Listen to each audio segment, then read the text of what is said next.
I am one day post-op for my mommy makeover. I decided to do this video to kind of help out anybody who is thinking about doing a mommy makeover. Like I said, I had mine done yesterday at 7 a.m. It was a 4-hour surgery. I got the tummy tuck with liposuction to the flank. Sorry, it's a little hard to talk because you kind of lose your breath really quick. And I got the breast augmentation, vertical lift with a small implant.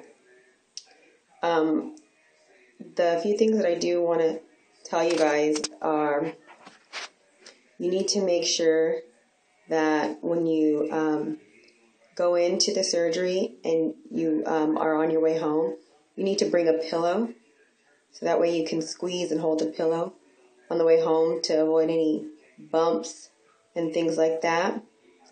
I've had a lot of friends who've had these surgeries done, and I was kind of expecting like excruciating pain because that's kind of what they said, and I'm actually okay. Like I said, I got it done yesterday. I haven't had, as you can see, I kind of still have the marks on my chest. Haven't been able to take a shower yet. I have not taken any Vicodin that was prescribed to me. All I did was take extra strength Tylenol, and I've actually been okay with that. I chose not to take Vicodin just because I don't want to be all worried about if I'm going to throw up or gag, and it's really, you can't use your stomach muscles. It's very, very tight, and you're very, very swollen, and you kind of feel like sometimes you can't breathe because this is so tight down here. I'm going to try to lift this up really quick. I actually have my garter belt, not garter belt, what do you call it, your binder on, and I have tubes that are coming out down there. Let's see if I can do this. I actually have the bra on as well. You can tell that it's really high up here. I'm swollen.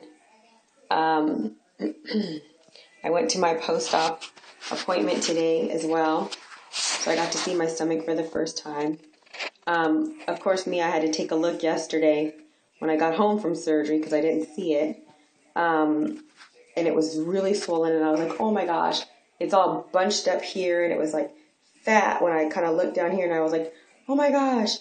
Once I got to the post-op today, a lot of the swelling had went down, and I did get to see it. It was still kind of bunched up. When I actually got home and laid down and took it off and kind of saw it, it was extremely flat.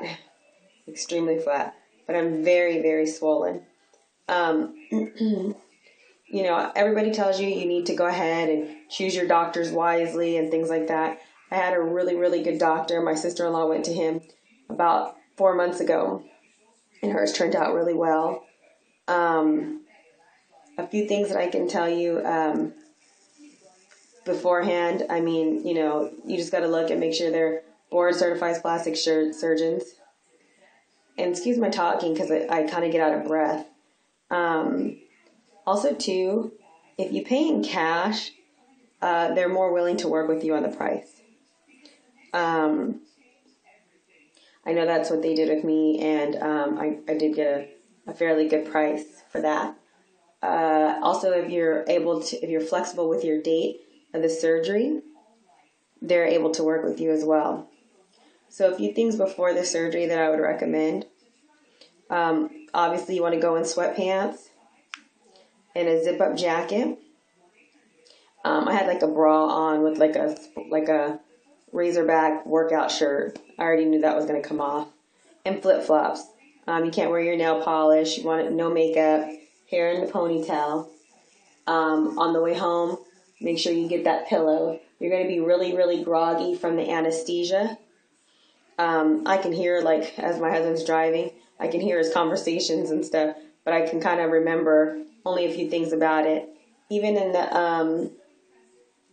in the recovery room, I can kind of remember, like, a few things here or there. But I mean, literally, I saw the lady's face who gave me the anesthesia as I'm looking up at the light, almost like in a TV show. I'm looking at the light, and then I see her face, and then I wake up. So it's very, very quick. You literally go to sleep, and then you wake up. And I wasn't really, really sore like I thought I was going to be. I mean, granted, I'm sore. It feels like I got hit by something in the front. But for the most part, this here is extremely tight, and this is where most of the pressure is. And then here, through the middle section here, is where the other pressure is. When I went to my post-op today, I'm actually feeling pretty well. Doctor was very surprised that I wasn't taking any Vicodin and that I've just been able to make it on the extra strength Tylenol. He did run across the breast area here to see if I can feel it, and I actually do feel it. I feel pressure. And also down here I do, and a lot of people don't, but actually I do. I feel it when he was touching across there. I kind of felt more anxiety than anything, kind of like it was a weird feeling. I know that you have to have somebody like help you sit up and lay back down. I think that's probably been the hardest part for me, is when I have to get up and lay back down. So if they're not actually pushing my back up and letting it down slowly, then you have to use your stomach muscles, and that is painful. I mean, not that it's not something, I mean, it's tolerable. Like, all my pain is tolerable. I mean, sometimes it might hurt a little more than others, but it's very tolerable. Like I said, I've only been using extra strength Tylenol. I've seen a lot of other people's videos, and they're like, oh, you have to take the drugs, take the drugs, take the drugs. I don't take a lot of medication from the get-go. So if I have headaches or things like that, I kind of just try to let it, try to let it wear off before I actually go to medication. And if I'm really, really in pain, then I will take like an ibuprofen or something like that. But I remember when I got my wisdom teeth out, they tried to give me Vicodin, and I just didn't do well. Gagging and dry heaving, especially if you don't eat something, it's not in your stomach. And with your stomach muscles being really sore, I do not want to gag, and I don't want to throw up, because all that's going to be moving around. The only other thing that I have is gas. I have gas in my stomach, and the doctor actually said that's a good thing. And I guess when you take the Vicodin and things like that, it actually makes you constipated. So since I'm not taking it, I'm taking Tylenol, I have the gas, and he said it's good because everything's moving through there. The only bad thing about that is that when the gas kind of expanded in my stomach, that hurt. So I kind of burp up or pass gas, whichever one. It's a little harder to pass the gas, though, because the way you're laying, it doesn't really come out right. I'm just being honest and real about my experience. But literally, when I was trying to sit up and my husband went to move my legs, it expanded. It hurt so bad. And I was like, oh, it's going to come out. You got to move. And I just had my husband move, and I passed gas, and it went down. And it felt so much better. Relieved a lot of pressure. One other thing is that I have a gown on. This is the easiest thing for you to wear afterwards. I have the gown on. I actually don't have underwear on. So I just walk to the bathroom. You got to use your legs to sit down and not your stomach muscles.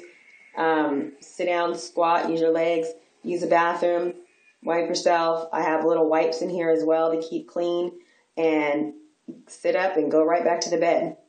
It's the easiest thing ever. You don't have to worry about your underwear, anything. I just recommend a gown. It's been great. The other thing, what else was I going to say? The gown, make sure you have the pillow in the car at all times, because you're going to need to hug the pillow tight if you're going over potholes or anything like that. I've had actually pretty good appetite. I have had soup twice yesterday, and I've had soup twice today, just like chicken noodle soup. Lots of water. By the way, you're going to have to go pee all the time.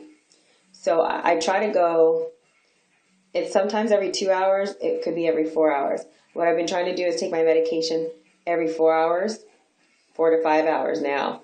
I've actually gone 5 hours. And I have to take an antibiotic as well. You have the tubes that you have to drain as well. I don't know if you can see this, but I'm going to try to move this down. But here's one of the things that you have to drain. I know it's kind of dark in here. But other than that, those kind of like, sometimes you feel a little sensation on those. But other than that, I'm pretty good. Like, a lot of people say, you know, because I did both. I did the stomach and the breast at the same time. Like, oh, you're crazy. I understand why. Because if I only would have done the stomach, I would have had more mobility through my arms and chest muscles to kind of move around. And if I would have only done my breast, then I would have had my stomach muscles to kind of use and get up and get back. Well, with me having to do both of them, I can't use these muscles or these muscles. It's mostly my legs. And that's the hardest part. But a lot of people say they would never do it again. I'm one day out, and if I had to, I'd probably do it again. So I will try to post another video tomorrow, and I actually have pictures and everything of my stomach. So I will try to post before and after pictures tomorrow. All right, bye.